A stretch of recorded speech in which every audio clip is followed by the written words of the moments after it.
नबी करीम सल्लल्लाहु अलैहि वसल्लम जा असहाब सगोरा जेकी तबलीग वास्ते दुनिया जे अलग अलग खितन तरफ निकता हुआ, जिन सॼी दुनिया में इस्लाम जे पैगाम के आम कयो।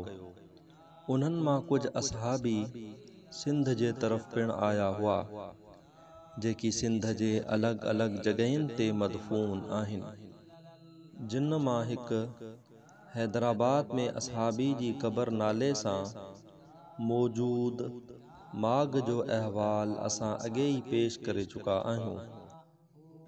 अॼु जी हिन वीडियो में पिण ज़िले टंडो अल्लाहयार जे अहिड़नि ॿिनि मागनि जो अहवाल पेश करे रहिया आहियूं, जिन के असहाब सगोरन सां मंसूब कयो वञे थो।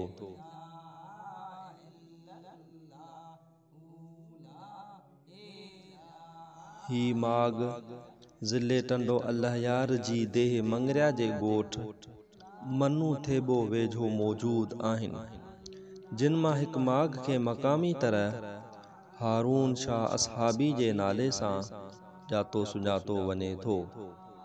हिते चौदीवारी अंदर हिकु नंढड़े कमरे अंदर बिना कुतबे जी तुरबत मौजूद आहे, जंहिंखे असहाब सगोरे सां मंसूब कयो वञे थो, पर हिन मुतालिक का बि मुस्तनद मालूमात मौजूद नाहे।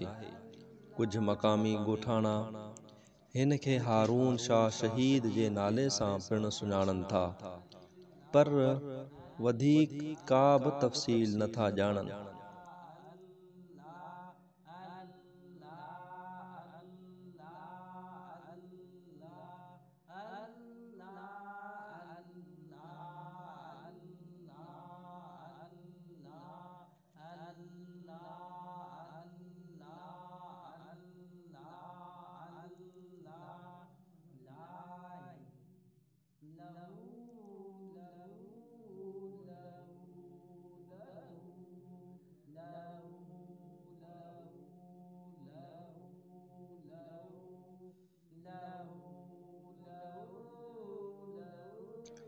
हारून शाह असहाबी जी मज़ार खां कुछ फ़ासिले ते फसलनि जे विच में पिण ॿ क़दीम तुरबतूं आहिनि, जिन खे पिण असहाब सगोरन सां मंसूब कयो वञे थो।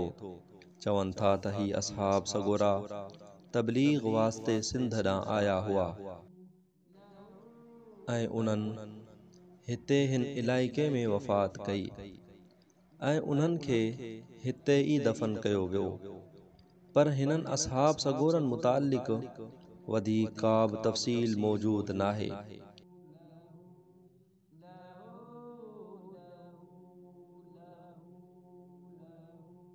इहा ॻाल्हि त रिवायतनि मां ज़रूर साबित आहे त असहाब सगोरा सिंध जे तरफ़ आया, तंहिं करे हिन ॻाल्हि जी घणी ज़रूरत आहे त हिते मौजूद हिननि तुरबतनि मुतालिक तफ़सीली तहक़ीक़ करे असल हक़ीक़तूं दुनिया अॻियां ज़ाहिर कयूं वञनि।